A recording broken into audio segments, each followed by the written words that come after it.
नमस्कार दोस्तों, हमारी आज की क्लास मध्यकालीन साहित्यकार से संबंधित होने वाली है। प्राचीन कालीन साहित्यकारों को हम अपनी इससे पहले वाली क्लास में कर चुके हैं, तो आज हम कोशिश करेंगे कि मध्यकालीन साहित्यकार की जो क्लास है उसको कंप्लीट करा जाए। तो हमारे मध्यकालीन साहित्यकार की जो क्लास है हम उसको स्टार्ट करते हैं। तो हमारे जो पहले कवि हैं मध्यकालीन साहित्यकार हैं वो है आचार्य केशवदास। हमारे पहले मध्यकालीन साहित्यकार हैं आचार्य केशवदास। इनका जन्म 1555 में ओरछा निवाड़ी में हुआ था। ठीक है, निवाड़ी जिले के ओरछा में आचार्य केशवदास का जन्म हुआ था। कब? 1555 में। रीतिकाल के प्रथम कवि किसको बोलते हैं? अगर क्वेश्चन है रीतिकाल के प्रथम कवि तो आचार्य केशवदास को। कठिन काव्य का प्रेत, याद रखिएगा, कठिन काव्य का प्रेत पूछा गया है, किस कवि को बोला जाता है? आचार्य केशवदास को बोला जाता है। ओरछा के नरेश इंद्रजीत जी के दरबार में रहते थे और जहांगीर का संरक्षण भी इनको प्राप्त था। याद रखिएगा, क्वेश्चन आ सकता है कि इनमें से कौन सा साहित्यकार है जिसको ओरछा नरेश इंद्रजीत व जहांगीर दोनों का संरक्षण प्राप्त हुआ था? तो आचार्य केशवदास को। ठीक है, सबसे महत्वपूर्ण जो क्वेश्चन आते हैं वो रचनाओं से आते हैं। तो इनकी रचनाएं अगर हम देखें तो रसिक प्रिया, कवि प्रिया, याद रखिएगा, रसिक प्रिया, कवि प्रिया, रामचंद्रिका, वीर सिंह देव चरित्र, विज्ञान गीता, रतन बाबनी, जहांगीर रामचंद्रिका और राम अलंकृत मंजूरी। जहांगीर रामचंद्रिका जहांगीर के ऊपर लिखी गई है, उनकी पुस्तक है। ठीक है, तो याद रखिएगा, इनकी रचनाओं को एक बार फिर देख लेते हैं। रसिक प्रिया, कवि प्रिया, रामचंद्रिका, वीर सिंह देव चरित्र, विज्ञान गीता, रतन बाबनी, जहांगीर रामचंद्रिका और राम अलंकृत मंजूरी। ठीक है, आपको जो पीडीएफ है हमारे टेलीग्राम ग्रुप पर प्रोवाइड करा दी जाती है, तो कोशिश करिएगा कि पहले पीडीएफ डाउनलोड कर ले, फिर इस क्लास को अटेंड करें, तो बहुत ज़्यादा बेहतर रहता है। बाकी आप इस क्लास के साथ भी इसमें नोट्स भी बना सकते हैं। अगले जो हमारे कवि हैं वो हैं भूषण। याद रखिएगा, कौन है अगले हमारे कवि? भूषण। ठीक है, जन्म इनका कानपुर के निकट हुआ था। याद रखिएगा, जन्म कानपुर के निकट हुआ था। उपनाम इनका जटाशंकर था। ये क्वेश्चन आया हुआ है कि इनमें से किस साहित्यकार का उपनाम जटाशंकर था? तो याद रखिएगा, भूषण का उपनाम जटाशंकर था। राजा रुद्रराज कहाँ के राजा थे? चित्रकूट के। उनने इनको भूषण की उपाधि दी थी। क्वेश्चन आ सकता है कि जटाशंकर को भूषण की उपाधि या साहित्यकार भूषण को भूषण की उपाधि किस राजा के द्वारा दी गई है? तो राजा रुद्रराज के द्वारा। ठीक है, राजा छत्रसाल का संरक्षण प्राप्त था। बहुत महत्वपूर्ण क्वेश्चन, राजा छत्रसाल का संरक्षण किस साहित्यकार को प्राप्त था? तो भूषण को। इनकी जो रचनाएं हैं, और आपको इनकी रचनाओं में एक चीज दिखेगी, इन्होंने राजा छत्रसाल और उसी समय जो महत्वपूर्ण राजा थे भारत में, शिवाजी, ठीक है, इन दोनों के ऊपर लिखी है। ठीक है, मराठा हमारे साम्राज्य के जो संरक्षक या फिर जो उसके प्रेरता हुए हैं शिवाजी, उनके ऊपर। ठीक है, तो शिवाजी और महाराजा छत्रसाल के ऊपर जो उन्होंने कविताएं लिखी हैं या फिर अपनी रचनाएं लिखी हैं उसको हम देख लेते हैं। इनकी रचनाएं कौन सी है? शिवराज भूषण। ठीक है, शिवराज भूषण। दूसरी है शिवा बाबनी, दूसरी शिवा बाबनी। तीसरी छत्रसाल दशक, राजा छत्रसाल के ऊपर है। भूषण हजारा, भूषण विलास, भूषण हजारा, भूषण विलास और भूषण उल्लास, ये तीनों भी इन्हीं की है। इसमें भूषण नाम से आप समझ जाइएगा कि भूषण की ही होगी, और छंदमाला ये भी भूषण की है। तो हम भूषण की रचनाओं को समझने की कोशिश करेंगे। शिवराज भूषण, शिवा बाबनी, ये उन्होंने शिवाजी के ऊपर लिखी है, महाराजा शिवाजी के ऊपर, छत्रपति शिवाजी के ऊपर। छत्रसाल दशक, ये राजा छत्रसाल के ऊपर लिखी है। भूषण हजारा, भूषण विलास, भूषण उल्लास और छंदमाला इनकी अन्य रचनाएं हैं। ठीक है, अगले हमारे जो साहित्यकार आते हैं वो है कवि पद्माकर। अगले हमारे साहित्यकार है कवि पद्माकर। इनका जन्म सागर में हुआ 1753 में। याद रखिएगा, इनका जन्म कहाँ हुआ? सागर में, 1753 में। रीतिकाल के अंतिम सर्वश्रेष्ठ कवि के रूप में इनको जाना जाता है। रीतिकाल के अंतिम सर्वश्रेष्ठ कवि के रूप में इनको जाना जाता है। इनकी कविताओं में ब्रज भाषा का प्रयोग किया था इनने। क्वेश्चन आ सकता है, इनमें से किस साहित्यकार ने अपनी कविताओं में ब्रज भाषा का प्रयोग किया था? याद रखिएगा, पद्माकर के द्वारा। अपनी भाषा, अपनी कविताओं या अपनी संरचना और रचनाओं में इनने ब्रज भाषा का उपयोग किया था। ग्वालियर के दौलतराव सिंधिया, बहुत महत्वपूर्ण है कि किस साहित्यकार को ग्वालियर के दौलतराव सिंधिया का संरक्षण था? तो कवि पद्माकर को। और उदयपुर के प्रताप सिंह का भी इनको संरक्षण प्राप्त था। दौलतराव सिंधिया, जब हमने हिस्ट्री पढ़ी थी तो दौलतराव सिंधिया वही हैं जिन्होंने अपनी राजधानी ग्वालियर स्थापित करी थी। उज्जैन से हटा के ग्वालियर स्थापित करी थी। इनकी रचनाएं अगर हम देखें तो गंगा लहरी, जय सिंह बिरुदावली, प्रबोध चंद्रोदय, प्रबोध पचासा, राग रसायन, हिम्मत बहादुर बिरुदावली, प्रताप बिरुदावली, जगत विनोद, हितोपदेश और यमुना लहरी।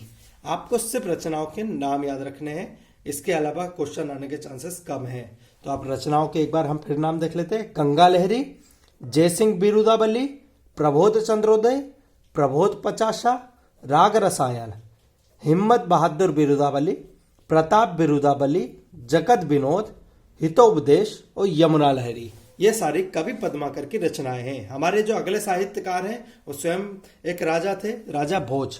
इनका परिचय हम हमारे हिस्ट्री वाले टॉपिक में कर चुके हैं, तो यहाँ इनके परिचय पे हमारी क्लास नहीं रहेगी, हमारी क्लास इनके सिर्फ रचनाओं पे रहेगी।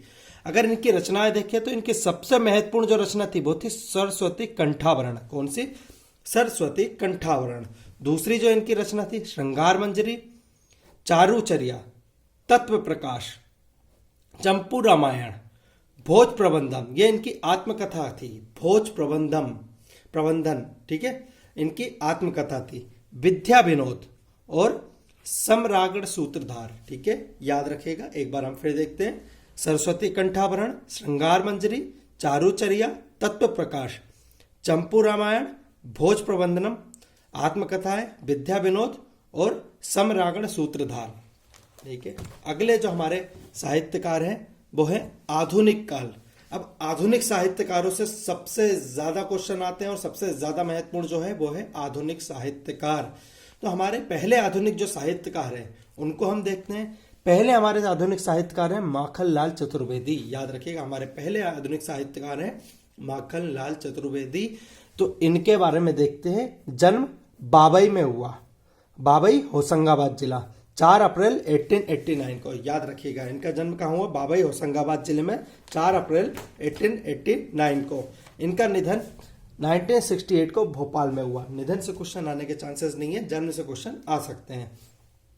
एक भारतीय आत्मा, याद रखिएगा, एक भारतीय आत्मा के नाम से कौन प्रसिद्ध है? तो याद रखिएगा माखनलाल चतुर्वेदी एक भारतीय आत्मा के नाम से प्रसिद्ध है। प्रभा पत्रिका का संपादन खंडवा से किया था। याद रखिएगा, क्वेश्चन पूछा गया है माखनलाल चतुर्वेदी ने अपनी प्रभा पत्रिका का संपादन कहां से किया था? तो ये इनने खंडवा से किया था, याद रखिएगा। करमवीर का संपादन जबलपुर से किया था। दूसरी महत्वपूर्ण इनकी पत्रिका जो थी करमवीर, उसका संपादन जबलपुर से किया था। तो याद रखिएगा, प्रभा पत्रिका का संपादन खंडवा से, करमवीर पत्रिका का संपादन जबलपुर से। हिम तरंगणी के लिए इनको साहित्य अकादमी पुरस्कार 1954 में मिला था। याद रखिएगा, हिम तरंगणी के लिए इनको साहित्य अकादमी पुरस्कार 1954 में मिला था, ठीक है। 1963 में पद्म भूषण से सम्मानित किए गए थे और 1991 में पत्रकारिता विश्वविद्यालय, माखनलाल चतुर्वेदी पत्रकारिता विश्वविद्यालय कहां पर है? भोपाल में। इसकी स्थापना करी गई थी इनके सम्मान में। याद रखिएगा 1991 में। रचनाएं देखिए अगर हम, तो बहुत महत्वपूर्ण इनकी रचनाएं हैं। सबसे पहली इनकी जो रचना है वो है हिम तरंगणी। इनकी सबसे पहली महत्वपूर्ण जो रचना है वो है हिम तरंगणी।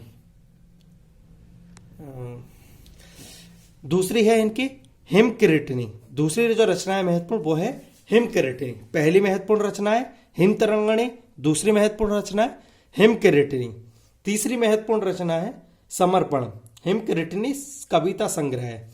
चौथी है माता, पांचवी है मरण ज्वर, छठवीं है धूम्र बलय, सातवीं है इनका समस्मरण है जो समय के पांव, ये इनका समस्मरण है, ठीक है। सबसे महत्वपूर्ण याद रखिएगा, अगर कोई सी पूछी जाए तो वो है पुष्प की अभिलाषा, जो इन्होंने बिलासपुर जेल में रहकर लिखी थी। याद रखिएगा, पुष्प की अभिलाषा अगर सुनी हो या पढ़ी हो कि पुष्प की अभिलाषा क्या है। पुष्प चाहता है कि वो रानी के सर का ताज नहीं बने, वो जबकि वीरों के कब्रों में शहीदों यानी शहादत पे सजाया जाए, ये पुष्प की अभिलाषा है, ठीक है। अगर नहीं पढ़ी हो तो एक बार जरूर पढ़िएगा, बहुत अच्छी कविता है पुष्प की अभिलाषा। कृष्ण अर्जुन युद्ध, साहित्य के देवता, युग चरण, अमीर इरादे गरीब इरादे, बेड़ू लोग गुजे धरा, बेड़ू लोग गुजे धरा। हम एक बार फिर रिपीट करते हैं इनकी रचनाओं को। हिम तरंगणी, हिम किरीटिनी, समर्पण, माता, मरण ज्वर, धूम्र बलय, समय के पांव, पुष्प की अभिलाषा, कृष्ण अर्जुन युद्ध, साहित्य के देवता, युग चरण, अमीर इरादे गरीब इरादे, बेड़ू लो गूंजे धरा, पुष्प की अभिलाषा आप लोग पढ़ सकते हैं गूगल के करके, बहुत अच्छी है, पढ़ना चाहिए। वैसे भी एमपी बोर्ड के अगर किसी ने पढ़ाई करी हो तो पुष्प की अभिलाषा हमारी 3rd या 4th क्लास में होते थी। अगला जो है वो है गजानन माधव मुक्तिबोध। अगले जो हमारे साहित्यकार हैं गजानन माधव मुक्तिबोध, याद रखिएगा। इनका जन्म 13 नवंबर 1917 को श्योपुर में हुआ था, याद रखिएगा, श्योपुर में 13 नवंबर 1917 को श्योपुर में हुआ था। इनकी मृत्यु 1964 में भोपाल में हुई थी। ठीक है। इनकी रचनाएं अगर हम देखें तो कविता संग्रह है चांद का मुंह टेढ़ा, चांद का मुंह टेढ़ा, भूरी भूरी खाक और धूल, ये इनकी कविता संग्रह है। कहानी काट का सपना, सतह से उठता आदमी, ये इनकी महत्वपूर्ण कहानियां हैं। काट का सपना और सतह से उठता आदमी। उपन्यास देखें तो विपात्र, भारत इतिहास एवं संस्कृति, ये इनके प्रमुख उपन्यास हैं। ठीक है। अन्य कृतियां अगर हम देखें तो कमायनी, नई कविता का आत्मसमर्पण, समीक्षा की समस्या और नए साहित्य का सौंदर्य, ये एक तरीके से आलोचनात्मक इनकी कृतियां हैं। ठीक है। इसमें आलोचना कर रहे हैं। ठीक है। नई कविता का आत्मसमर्पण, समीक्षा की समस्या और नए साहित्य का सौंदर्य और कमायनी, ये चारों इनकी अन्य कृतियां हैं। ठीक है। अगले जो हमारी साहित्यकार है वो है सुभद्रा कुमारी चौहान, याद रखिएगा, सुभद्रा कुमारी चौहान बहुत महत्वपूर्ण है। इनका जन्म 16 अगस्त 1904 को इलाहाबाद के निकट हुआ था, याद रखिएगा। इनका विवाह खंडवा के ठाकुर रणवस लक्ष्मण सिंह से हुआ था, खंडवा के ठाकुर लक्ष्मण सिंह से इनका विवाह हुआ था। ठीक है। बहुत महत्वपूर्ण है, याद रखिएगा। इनकी रचनाएं अगर हम देखें तो झांसी की रानी सबसे महत्वपूर्ण रचना, बुंदेले हरवोलो के मुंह से हमने सुनी कहानी थी, खूब लड़ी मर्दानी, वो तो झांसी वाली रानी थी। झांसी की रानी सुभद्रा कुमारी चौहान की रचना है, याद रखिएगा। जलियांवाला बाग का बसंत, इनकी कविताओं में एक चीज समझ आती है कि ये जो स्वतंत्रता आंदोलन हो रहे थे उसमें सहभागिता दे रही थी और अपनी कविताओं के द्वारा स्वतंत्रता आंदोलन के बिगुल को और मजबूत कर रही थी। तो झांसी की रानी, जलियांवाला बाग में बसंत, सभा के खेल, बिखरे मोती, उन्मादनी, मुकुल, सीधे साधे चित्र, राखी और मातृ मंदिर। एक बार हम फिर रिपीट करते हैं। झांसी की रानी, जलियांवाला बाग में बसंत, सभा के खेल, बिखरे मोती, उन्मादनी, मुकुल, सीधे साधे चित्र, राखी और मातृ मंदिर, याद रखिएगा, बहुत महत्वपूर्ण है। हम अपने सारे साहित्यकारों को एक बार रिवाइज करते हैं। आज हम इस क्लास को यहीं तक रखेंगे क्योंकि हम चाहते हैं कि ये साहित्यकार के जो इम्पोर्टेंट टॉपिक है ये थोड़ा अगर धीरे धीरे इसको करा जाए तो बहुत ज़्यादा अच्छा रहेगा और बहुत ज़्यादा समझ में आना चाहिए। और हमारे पास क्योंकि समय है तो हमारे जो टाइम पीरियड हमें दिया गया है एमपीपीएससी की ओर से, उससे पहले हमारा सिलेबस कंप्लीट हो जाएगा। पर कंप्लीट सिलेबस होने के लिए चाहिए कि सिलेबस काफ़ी अच्छे से कंप्लीट हो और आपको हर एक चीज़ व्यवस्थित रूप से समझ में आए। एक साथ इतनी सारी चीज़ें आपके सामने ना आए कि आप उसको समझने में थोड़ा कंफ्यूज हो जाएं। तो हम एक बार रिवीजन करते हैं।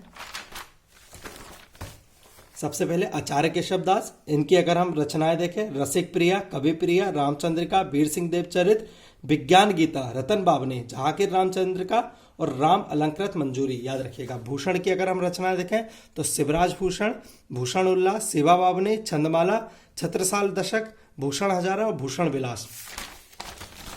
कवि पद्माकर की अगर हम रचनाएं देखें तो गंगा लहरी, जयसिंह बिरुदावली, प्रबोध चंद्रोदय, प्रबोध पचासा, राग रसायन, हिम्मत बहादुर बिरुदावली, प्रताप बिरुदावली, जगत विनोद, हितोपदेश और यमुना लहरी।